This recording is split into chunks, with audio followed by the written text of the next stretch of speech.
Hello guys, welcome back to RR digital dynasty. ఈ రోజు మనం చూడబోతున్న ఫోన్ వచ్చేసరికి సామ్సంగ్ గెలాక్సీ S25 FE. వీడియోలోకి వెళ్ళబోయే ముందు ఒక చిన్న రిక్వెస్ట్ ఏంటంటే, ఈ వీడియో మొత్తం చూసిన తర్వాత వీడియో కనుక నచ్చితే లైక్ చేయండి ఫ్రెండ్స్. అండ్ ఆల్సో ఛానల్ చూసి ఛానల్ చెక్అవుట్ చేసిన తర్వాత ఛానల్ కనుక నచ్చినట్టయితే సబ్స్క్రైబ్ చేసుకోండి ఫ్రెండ్స్. ఈ ఫోన్ ఎప్పుడు కొనాలి అండ్ ఈ ఫోన్ ఆ ప్రైస్కి వర్తా కాదా అండ్ ఈ ఫోన్ గురించి డిస్కస్ చేసుకుందాం. ఇంకా లేట్ చేయకుండా let Surf into the video. Inbox content చూసుకుంటే ముందుగా మొబైల్తో పాటు Type-C to Type-C cable and SIM ejector pin, కొంచెం పేపర్ వర్క్ కూడా ప్రొవైడ్ చేస్తున్నారు. ఇవి టోటల్గా వీళ్ళు ప్రొవైడ్ చేసే ఇన్బాక్స్ కంటెంట్స్. అయితే ఛార్జర్ కానీ అలాంటివి ఏమి వీళ్ళు ప్రొవైడ్ చేయరు, శాంసంగ్ వాళ్ళు, తెలిసిందే కదా. డిజైన్ చూసుకుంటే ఇది మామూలు అన్ని శాంసంగ్ ఫోన్స్లో ఇప్పుడు వచ్చే డిజైన్స్లో కామన్ డిజైన్. అండ్ ఇది టోటల్ 3 కలర్స్లో వస్తుంది, వైట్, బ్లాక్ అండ్ బ్లూ కలర్స్లో వస్తుంది. కమింగ్ టు బిల్డ్ క్వాలిటీ, చుట్టూతో చూసుకుంటే మనకు చుట్టూ అల్యూమినియం ఫ్రేమ్ అయితే ప్రొవైడ్ చేశారు. అండ్ బ్యాక్ సైడ్ వచ్చేసరికి బ్యాక్ సైడ్ గ్లాస్ బాడీతో వస్తుంది. అండ్ ఫ్రంట్ సైడ్ వీల్ యూస్ చేసిన ప్రొటెక్షన్ వచ్చేసరికి Corning Gorilla Glass Victus Plus protection. Build quality పరంగా ఎక్కడ కాంప్రమైజ్ అవ్వలేదనే చెప్పొచ్చు. Coming to IP rating, IP68 dust and water రెసిస్టెన్స్కి సపోర్ట్ చేస్తుంది. కమింగ్ టు బాడీ వెయిట్, ఇది 192 grams బాడీ వెయిట్తో వస్తుంది. వెయిట్ డిస్ట్రిబ్యూషన్ కూడా బాగా చేశారనే చెప్పాలి. And moving to display, 6.7 inches full HD plus AMOLED డిస్ప్లేతో వస్తుంది. అండ్ ఈ డిస్ప్లే వచ్చేసరికి dynamic AMOLED display. And refresh rate వచ్చేసరికి 120 Hz రిఫ్రెష్ రేట్కి సపోర్ట్ చేస్తుంది. నేను చూసినంత వరకు అయితే డిస్ప్లే అయితే ఆసమ్ అనే చెప్పాలి. శాంసంగ్ డిస్ప్లేస్కి పేరు పెట్టాల్సిన అవసరం లేదు, తెలిసిందే కదా. సో ఈ డిస్ప్లే కూడా అంతే, వైబ్రెంట్ కలర్స్తో చాలా బాగుందనే చెప్పాలి. అండ్ ఆల్సో HDR10+కి సపోర్ట్ చేస్తుంది. సన్లైట్లో యూస్ చేయడానికి కూడా ఎట్లాంటి ఇబ్బంది లేదు, ఎందుకంటే ఇది 1900 nits బ్రైట్నెస్కి అయితే సపోర్ట్ చేస్తుంది అవుట్డోర్ విజిబిలిటీలో. కమింగ్ టు స్పీకర్స్, వీళ్ళు స్టీరియో స్పీకర్స్ అయితే ప్రొవైడ్ చేస్తున్నారు. అండ్ డాల్బీ అట్మాస్కి అయితే సపోర్ట్ చేస్తుంది. అండ్ స్టీరియో సపరేషన్ అయితే చాలా బాగుందనే చెప్పాలి. అండ్ సౌండ్ క్వాలిటీ కూడా చాలా బాగుందనే చెప్పాలి. అండ్ మీకు చెప్తున్నా కదా, డిస్ప్లే కానీ సౌండ్ క్వాలిటీలో కానీ మీరు ఎక్కడ డిసప్పాయింట్ అవ్వరు. కమింగ్ టు ప్రాసెసర్, ఇది కొంచెం దెబ్బేస్తాడనే చెప్పాలి. exynos 2400 ప్రాసెసర్తో వస్తుంది. అండ్ ఈ ప్రాసెసర్ వచ్చేసరికి పోయిన సంవత్సరం మనకి ఫ్లాగ్షిప్ ఫోన్లో లాంచ్ చేసిన ప్రాసెసర్. ఇప్పుడు వచ్చే ఫ్లాగ్షిప్ ఫోన్లో అయితే 2600 ప్రాసెసర్ యూస్ చేశారు, అదే S26లో.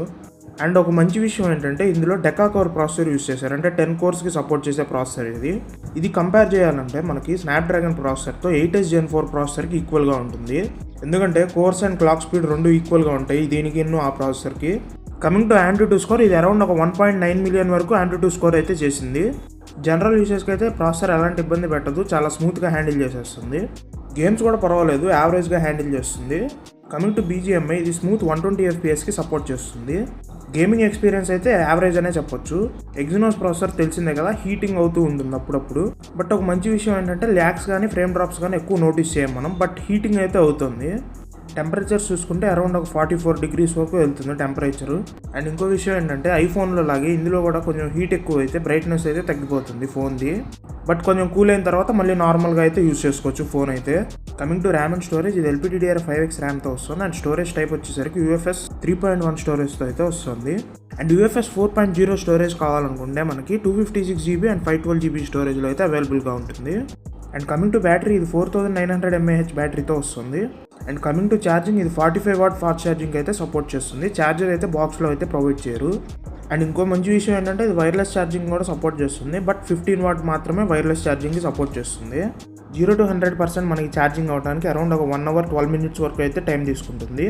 Coming to screen on time, నార్మల్గా యూస్ చేస్తే మనకి 5 to 6 hours వరకు స్క్రీన్ ఆన్ టైం అయితే వస్తుంది. exynos ప్రాసెసర్ కాబట్టి మనం అంతకంటే ఎక్స్పెక్ట్ చేయలేం battery. Moving to cameras, main camera వచ్చేసరికి 50 MP విత్ అపర్చర్ 1.8 అండ్ OISతో వస్తుంది. 12 MP ultra wide angle camera, ఇది అపర్చర్ 2.2తో వస్తుంది. అండ్ 8 MP వచ్చేసరికి టెలిఫోటో కెమెరా, అపర్చర్ వచ్చేసరికి 2.4తో వస్తుంది. అండ్ సెల్ఫీ కెమెరా వచ్చేసరికి 12 MP with aperture 2.2. Ultra wide angle camera చూసుకుంటే photos అయితే డీసెంట్గా వస్తున్నాయి, బట్ లో లైట్లో మాత్రం పర్ఫార్మెన్స్ అయితే అంత ఎక్స్పెక్ట్ చేయలేం. And main camera telephoto camera వచ్చేసరికి బాగా పర్ఫామ్ చేసింది. మెయిన్గా 3xలో అయితే బాగా వస్తున్నాయి ఫొటోస్ అయితే, బట్ జూమ్ చేస్తే మాత్రం మనకు అంత డీటెయిల్స్ అయితే కనిపించవు. బట్ లో లైట్లో గుర్తుపెట్టుకోండి, అంత బాగా పర్ఫామ్ చేయట్లేదు కెమెరాస్ అయితే. And back side cameras use చేసి మనం అప్ టు 8K వరకు రికార్డ్ చేసుకోవచ్చు.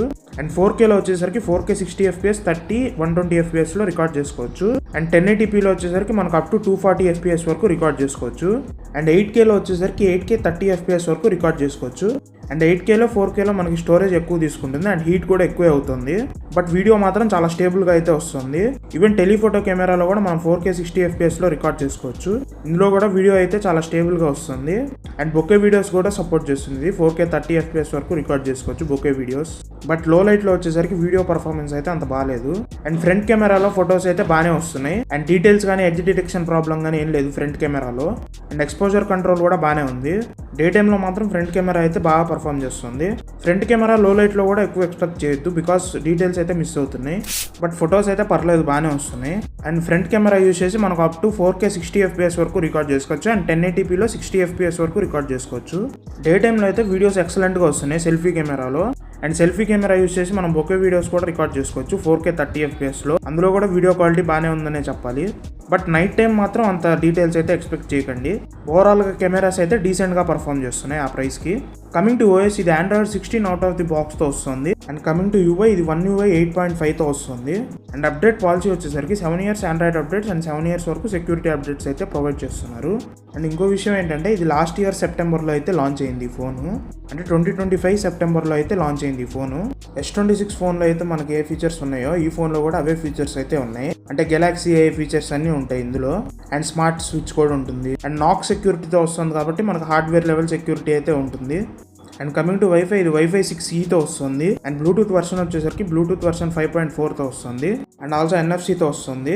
అండ్ IR బ్లాస్టర్ ఉండదు. And in display fingerprint సెన్సార్తో అయితే వస్తుంది. అండ్ ఫింగర్ ప్రింట్ యాక్యురసీ కూడా పర్వాలేదు బాగానే ఉందనే చెప్పాలి. అండ్ డ్యూయల్ సిమ్తో వస్తుంది. ఎట్ ఏ టైం మనం 2 సిమ్స్ అయితే యూజ్ చేసుకోవచ్చు. అండ్ USB పోర్ట్ వచ్చేసరికి USB పోర్ట్ 3.2తో వస్తుంది. ఎల్గార్డో కనెక్టివిటీ అయితే చేసుకోవచ్చు మనకి గేమ్ స్ట్రీమింగ్కి వాటికి. అండ్ సామ్సంగ్ ఓన్ డైలర్తో వస్తుంది కాబట్టి అవతల పర్సన్కి రికార్డ్ చేస్తే కాల్ రికార్డింగ్ వినిపించదు. మన సామ్సంగ్ వాళ్ళు ప్రొవైడ్ చేసే ఏ ఫీచర్స్ ఉంటాయి కదా లైక్ కాల్ అసిస్టెన్స్ కానీ అలాంటివి మనం యూజ్ చేసుకోవచ్చు. కమింగ్ టు ప్రైసింగ్ ఇది 8GB RAM 128GB స్టోరేజ్ వచ్చేసరికి 59,999 ప్రైస్కి అయితే వస్తుంది. And 8GB RAM 256GB storage వచ్చేసరికి 65,999 ప్రైస్కి అయితే వస్తుంది. And next plus and minus points అయితే చూసుకుందాం. ఫస్ట్ ప్లస్ పాయింట్స్ చూసుకుంటే ఫస్ట్ ప్లస్ పాయింట్ వచ్చేసరికి ఇందులో వీళ్ళు ప్రొవైడ్ చేసిన OS. And second plus point వచ్చేసరికి ఇందులో వీళ్ళు ప్రొవైడ్ చేసిన cameras.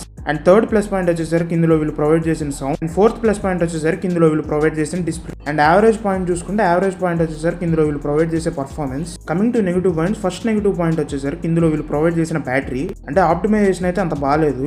And second minus point వచ్చేసరికి హీటింగ్. ఇప్పుడు నేను చెప్పిన ప్లస్ అండ్ మైనస్ పాయింట్స్ వచ్చేసరికి ఏ ప్రైస్ రేంజ్ కంటే అరౌండ్ ఒక 45 to 50Kలో మనకి ఈ ఫోన్ వచ్చింది అనుకోండి అప్పుడు ఈ ప్లస్ అండ్ మైనస్ పాయింట్ అయితే దీనికి వర్తిస్తాయి. ఈ ఫోన్ 60,000 ఆ ప్రైస్ బ్రాకెట్లో అస్సలు తీసుకోకండి. అంటే ఇప్పుడు అస్సలు తీసుకోకండి. ఏమన్నా సేల్స్లో మనకి ఇది అరౌండ్ ఒక 45,999 ప్రైస్ కానీ ఆ ప్రైస్కి మనకు వస్తుంది సేమ్ S24 FE లాగా. అప్పుడు ఈ ఫోన్ అయితే మనకు వర్త్ అనిపిస్తుంది. సో అప్పుడు మీరు ఈ ఫోన్ కన్సిడర్ చేస్తే అప్పుడు మనకి వర్త్ ప్రైస్లో అయితే వస్తుంది. సో ఇది ఫ్రెండ్స్ ఓవరాల్గా వీడియో. మీకు ఈ వీడియో కనుక నచ్చితే లైక్ చేసి ఛానల్ని సబ్స్క్రైబ్ చేసుకోండి ఫ్రెండ్స్.